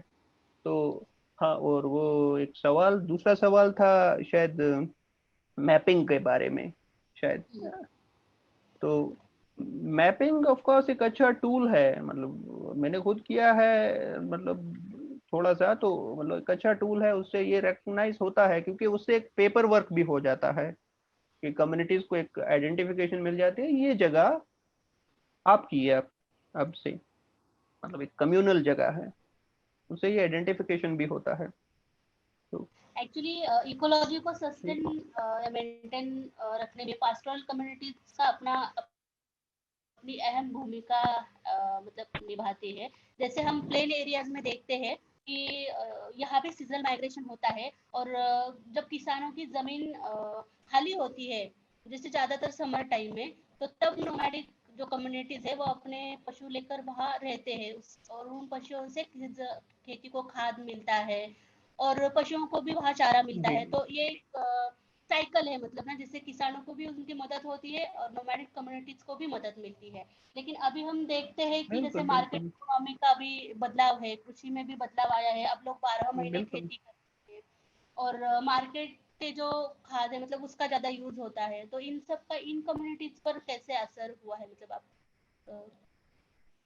अ, इसका मतलब एक काफी बड़ा असर हुआ है, क्योंकि अब खाद अब आपको मिल जाती है, फर्टिलाइजर आप खरीद लेते हो, मार्केट से मिल जाते हैं, तो आपको गोबर जो भी आपका जानवर देते थे पास्टोरल की, तो उनकी क्या ही जरूरत है, क्योंकि अब आपको सस्ते में मिल जाती है खाद की, तो क्या ही जरूरत है उस चीज की। तो वो जो मार्केट ने वो जो एक रिलेशनशिप्स था एग्रीगेरियन एग्रेरियन का, एग्रेरियन कम्युनिटी का और पास्टोरल कम्युनिटी का रिलेशनशिप था, वो जो मतलब ब्रेक किया है, उसका मतलब काफी बड़ा इफेक्ट तो रहा ही है, पर्टिकुलरली अगर देखा जाए तो पास्टोरल कम्युनिटीज की, क्योंकि जो भी उसके बाद कानून आए, कानून तो एग्रेरियन कम्युनिटीज को ही देख के बने, क्योंकि और सेटलमेंट होना चाहिए। जमीन जो कम्युनल थी जमीन, उसको प्राइवेटाइज किया गया, तो वो इफेक्ट्स जो भी आए, कानूनों के इफेक्ट भी आए, जो भी उसके बाद क्रिएशन रहा इस इन मार्केट इकोनॉमी ने किया, वो डायरेक्ट एक इफेक्ट रहा नोमैडिक कम्युनिटीज पे ही, T N D N N T N D N T communities पे ही। तो अब जरूरी नहीं है वो चीजें वापस आ सकें, जरूरी है भी नहीं। तो वो भी है। तो उसी तरह से अब जितना है एटलीस्ट उसको रिकग्नाइज किया जाए। मतलब काफी सारी कम्युनिटी स्टिल अभी भी प्रैक्टिस कर रही हैं, अगर इसका मतलब वो काफी रेजिस्टेंट कम्युनिटीज हैं, कई हजारों सालों से, अगर वो लेके अभी तक वो एक डेवलपमेंट स्टेट के अटैक वो सहती आई हैं, कैपिटलिज्म के अटैक भी वो सहती आई हैं, अ, वो कम्युनिटीज अभी तक कहीं ना कहीं बची हुई हैं, तो इसका मतलब वहां पे कुछ है जो उन कम्युनिटीज को बचा रहा है। कुछ है जो उनके पास है जो उनको बचाता है। और ऐसा भी नहीं है कि पास्टोरल कम्युनिटीज हमेशा अलग थी मार्केट से, नहीं था। पास्टोरल कम्युनिटीज हमेशा ट्रेड करती थी मार्केट इकोनॉमी के साथ, ट्रेड करती थी। अब हो सकता है वो ट्रेडिंग डिफरेंट हो, क्योंकि अब आपका इंडिजिनस जो भी आपका जानवर है, अगर बकरी है जो पहाड़ों पे चर के आई है, अगर आप सयाने ग्राहक हैं, आप अगर मांस खाने वाले लोग इंसान हो, तो अगर आप सयाने हो, तो आप डेफिनेटली जो पहाड़ों पे जो या फिर रेगिस्तान में अच्छी जगह पे चर के आई है, अच्छे घास पे चरी हुई बकरी है, मैं वो मांस मीट खाऊंगा, बशर्ते इसका कि मरीनो जो मुझे ऑस्ट्रेलिया से जो भेड़ बकरी का खाऊंगा जो कि स्टॉल फीड हुई है, तो क्योंकि मैं वही खाऊंगा जो जिसका जिसका मीट नेचुरल ही अच्छे से बना हुआ है। तो वो चीज है कि अब जो कम्युनिटीज की जो एक वैल्यू है, प्रोड्यूस जो उनके पास है, वो प्रोड्यूस करते हैं, उसका वैल्यू बहुत अच्छा है। अगर इस चीज के बारे में भी एक टाइप एक किस्म से हम बताएं अगर कम्युनिटीज में ही कि नहीं तुम्हारा प्रोड्यूस अच्छा है, उसका डी वैल्यू उसको मत कीजिए। काफी सारी कम्युनिटीज चीज बनाती हैं, जैसे हमारे साइड में बनाती हैं, कलाड़ी करके चीज होता है, बहुत एक मतलब बहुत अच्छा होता है। जबकि वही चीज कोई दूसरे लोग सोर्स करते हैं, उसी को पर पीस 900 रुपए में बेचते हैं, जबकि वो पीस कम्युनिटी से आप खरीदोगे आपको 50 रुपए में मिल जाएगा चीज का। तो वो आदमी सोर्स जो करते हैं वो 900 रुपए 1000 रुपए पर पीस बेचते हैं। तो क्योंकि उस चीज का वैल्यू है, उसके साथ हिस्ट्री जुड़ी हुई है, उसके साथ कल्चर जुड़ा हुआ है, वो चीज देखनी होगी हमें। उनका प्रोड्यूस जो है उसका डायरेक्ट फायदा उन्हें हो, ना कि दूसरे तीसरे लोग उठाएं। उबैद मंजूर करके है जो ethno archaeology of Bakarwal tribe पे काम कर रहे हैं। वो जानना चाहते हैं कि if there is any relation between present day pastoral tribes of Gujjar and Bakarwal and the pastorals of neolithic period. नहीं, मैं कुछ भी नहीं जानता इस मतलब न्यूलिथिक का पास्टोरलिज्म में हार्डली कुछ चेंज आया है, हार्डली कुछ चेंज आया है। मतलब देर इज मतलब खास चेंज नहीं है। जो भी चेंजेस आए हैं वे नेशन स्टेट्स जब डेवलप हुए सो कॉल्ड, तो बॉर्डर्स जब इस्टेब्लिश हुए तो उनके रूट्स जो चेंज हुए सडनली, जो जम्मू कश्मीर से जाते थे इधर हिंदू कुश पहाड़ों में अपने जानवरों को लेके, उनको पीछे मुड़ना पड़ गया। वो जब पीछे मुड़े तो वो जानवर उनको डिस्कार्ड करने पड़ गए। जो जानवर वो लंबी दूरी के लिए ऊंची दूरी पे रखने के लिए चराने के लिए रखे थे, उनको डिस्कार्ड करने पड़े, वो धीरे धीरे खत्म करने पड़े। तो ये जो चेंजेस ज्यादा आए हैं ये पास्ट 3 4 सेंचुरियों से ही ज्यादा चेंजेस आए हैं, जो कि हाँ प्रैक्टिस के तौर पे ज्यादा चेंजेस नहीं आए होंगे। अगर आप देखेंगे हिंदू कुश माउंटेन रीजन में तो हार्डली एनी चेंजेस। मतलब अगर वहाँ के आप वखानी वखानी जो वखान पास्टोरल्स हैं अफगानिस्तान में, तो वो तो इतनी ऊंचाई पे रहते हैं, तो ऐसा लगता नहीं कि वहां पे कभी कुछ चीजें जल्दी पहुंची होंगी। तो उसी तरह से आप अब मुझे खैर इतना नहीं पता कि न्यूलिथिक में एज में कैसे पास्टोरल थे। हम थोड़ा सा करंट में आ गए हैं, तो शायद हम ये एक्सपेक्ट भी कर सकते हैं कि नेशन स्टेट्स डेवलप हुई, बॉर्डर्स आई, तो उन्होंने काफी इफेक्ट किया होगा, तो वो चीजें होंगी। अस्मिता अभ्यंकर जी मेंशन करती है कि जो बजट डीएनटी के इकोनॉमिक और एजुकेशनल डेवलपमेंट के लिए होना चाहिए वो सेंट्रल गवर्नमेंट रखती नहीं है, तो इसके लिए हमें क्या करना होगा, इसके लिए क्या करना चाहिए, आप क्या सोचते हो? मेरे पता नहीं ये सवाल मेरे लिए है भी। तो वही के बजट काफी सारी कम्युनिटीज के लिए है ही नहीं, काफी सारी चीजों के लिए होता ही नहीं अलग से, तो वैसे तो वो वही चीज है। पहले तो हमारा कम्युनिटीज का आइडेंटिफिकेशन ही नहीं है ना। सेंसस में अगर नाम ही आ जाएगा there are pastoral communities, nomadic pastoral practicing communities हैं मुल्क में, वहां वहां पे हैं इतनी से हैं, तो इतना पास्टोरल कम्युनिटीज हैं टोटल, तो इतना पॉपुलेशन हो गया उनका। तो उनका डेवलपमेंट के लिए क्या करें, उनका डेवलपमेंट के लिए फिर ऑफ कोर्स एक जो देखने वाले होंगे फिर बोल सकता है यार इनके लिए क्या है, तो कुछ ना कुछ आइडिया वहां से ट्रेवल करेगा वहां पे। वो जब किसी को पता ही नहीं है कि कोई एग्जिस्ट करता भी है, तो डीएनटी क्या है, बस ये भी तो पूरी तरह से आइडेंटिफाई नहीं कर रहा है कम्युनिटीज को सही तरीके से। तो वो चीजें एक मुहिम सा जरूरी है, कंटिन्यू एक मुहिम चलेगा, चलता रहेगा, तो लोगों में शायद इंफॉर्मेशन भी पहुंचेगी, तो तभी जाके होगा। तो आई गेस इससे ज्यादा तो मेरे पास कुछ जवाब भी नहीं होगा, सॉरी।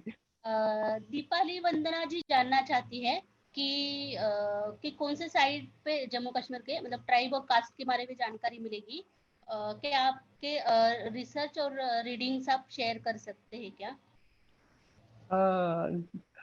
हाँ मैं जरूर कर सकता हूँ, क्यों नहीं। हाँ पर लोकल लेवल पे अभी जो काम हुए हैं पर वही है मोस्टली, जो भी काम अगर आप देखेंगे इकोलॉजी ऑफ द ओप्रेस्ड जो करके है, ओप्रेस्ड का जो इकोलॉजी है वो काफी ज्यादा ब्राह्मणाइज्ड है, आपको ये पता ही होगा ना, काफी ज्यादा एकेडमियन जो भी है इकोलॉजी में इंडिया में वो ब्राह्मणिकल है। तो वो ब्राह्मणिकल है, तो वो चीज आप क्योंकि आप अगर खुद एक बहुजन हैं आप, या तो आपको ये चीज हमेशा दिमाग में रखनी होगी, क्योंकि जरूरी नहीं है अगर वो रीडिंग भी आपको पता है तो आप उस चीज को देंगे भी।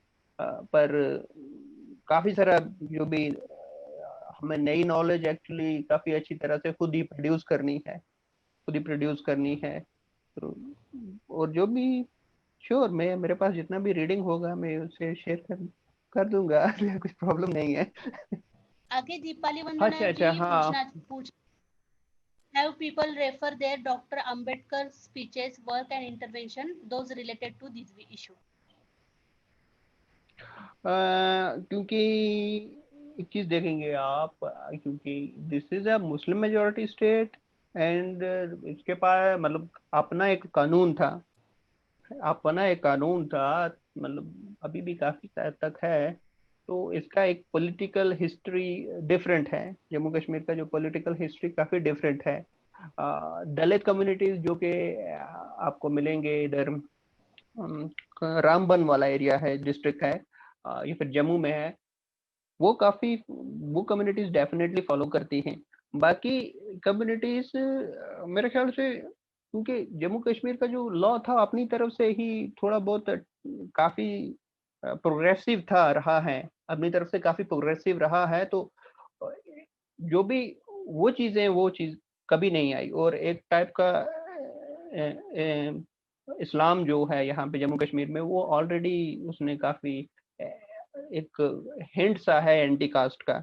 काफी सारी कम्युनिटीज जो ट्रेडिशनल वो जो काम करते थे वो अपना, उनमें से नहीं करती है। आपको अगर जम्मू कश्मीर में देखोगे तो काफी सारी जो भी मुस्लिम्स कम्युनिटीज हैं, वो ट्रेडिशनल जो काम एसोसिएट किए जाते हैं कास्ट के साथ, वो आपको नहीं मिलेंगे उनके साथ। तो एक वो ऑलरेडी हो चुका था यहाँ पे, जब तक कि डॉक्टर अंबेडकर का लिटरेचर अभी पहुंच रहा है नए सिरे से, जिस तरह नए सिरे से एक नई अंडरस्टैंडिंग किस तरह अभी पहुंच रहा है यूनिवर्सिटीज के स्टूडेंट्स में, उनके थ्रू अभी उस तरह से पहुंच रहा है, न कि कम्युनिटी के जिस तरह से यूजली महाराष्ट्र में ट्रेवल किया है लिटरेचर डॉक्टर अंबेडकर का, तो वो कम्युनिटी के थ्रू, तो ऐसे नहीं है कुछ भी। आगे और कुछ मनोज सिंह राठौड़ जी बता रहे हैं कि जैसे बंजारा कम्युनिटी है वो SC ST और OBC में कैटेगरी में रिजर्वेशन, मतलब कैटेगरी में डाला है, लेकिन ऑलरेडी जो ST में है वो लोग उनको एक्सक्लूड करने की डिमांड कर रहे हैं। हाँ, तो उसके बाद अच्छा क्या किया जा सकता है, मतलब अच्छा, ये चीजें हमेशा रहता है, एक कम्पिटिटिव रिजर्वेशन जो है, ये हमारे ये जो ऑप्रेस्ड कम्युनिटीज हैं उनमें उनको लगता है शायद हम पे हमला हो रहा है। ये चीजें हर जगह पे हैं, ये ऑप्रेस्ड जो कम्युनिटीज हैं उनको एक दूसरे के ऊपर इतना सस्पिशन क्रिएट किया हुआ है कि नहीं नहीं, कोई मांग रहा है कुछ तो शायद वो हमारे हक से छीन रहा होगा। तो ये शायद वहां पे भी नहीं है, ये जम्मू कश्मीर में भी है। अगर कुछ कोई और कम्युनिटीज एथनिक ग्रुप अगर मांगता है कि नहीं जी हमें भी एसटी का दर्जा दीजिए, गवर्नमेंट को, फिर दूसरी एसटी में जो कम्युनिटीज जिनको दर्जा है वो बोलती है नहीं नहीं नहीं नहीं, ये कैसे हो गया, ये नहीं नहीं ऐसा नहीं चलेगा, ऐसा। तो वो कम्युनिटीज के बीच में शायद मेरे ख्याल से वहां ही पे नहीं, वो सारी जगह पे इस तरह से रहता है, ऑप्रेस्ड कम्युनिटी को एक दूसरे पे सस्पिशन हमेशा बना रहता है, उनको उनका शायद कास्ट सिस्टम वर्क ही इस तरह करता है। तो वो एक ब्राह्मणिकल जो सिस्टम है जो आपको फोर्स करता है, नहीं मेरा मुझे खतरा ब्राह्मणिकल सिस्टम से नहीं है, मुझे खतरा शायद मेरे मेरे से लोअर या मेरे बराबर के उन्हीं से खतरा है। तो वो उसको मतलब आई डोंट नो, मतलब मुझे नहीं पता एक्चुअली कि उसका क्या सोल्यूशन होगा क्या नहीं होगा, बट इतना पता है कम्युनिटीज के बीच में एक कम्पिटिटिव वो रहता है इस चीज को लेके। मुझे लगता है कि अभी टाइम हो गया और क्वेश्चंस और कुछ कमेंट्स है उस पे आगे भी पर्सनल बातचीत हो सकती है ना? हाँ हाँ जरूर, बिल्कुल बिल्कुल बिल्कुल। तो चलिए ठीक है फिर, हाँ। हाँ हाँ। धन्यवाद आपको। और मैं thank you so much. Nomadic liberty movement और भटके विमुक्त युवा परिषद को भी हम धन्यवाद देते हैं कि उन्होंने इतने अच्छे प्रोग्राम का आयोजन किया। ये खत्म होता है ऐसे मैं डिक्लेयर करती हूँ। Thank you. Thank you so much. Hope कि मैंने थोड़ा सा ठीक ही किया होगा। चलिए चलिए, शुक्रिया, बहुत बहुत शुक्रिया आपका, नोमैड लिबर्टी मूवमेंट का और सभी का जिन्होंने देखा सुना। जरूरी नहीं है कि सब कुछ आपको मिल जाए, या फिर जरूरी नहीं है मैं कोई बड़ा एक्सपर्ट था, बस मैंने कोशिश की कुछ सवाल रखने की, तो आपको हो सकता है अच्छा लगे। शुक्रिया, बहुत बहुत शुक्रिया।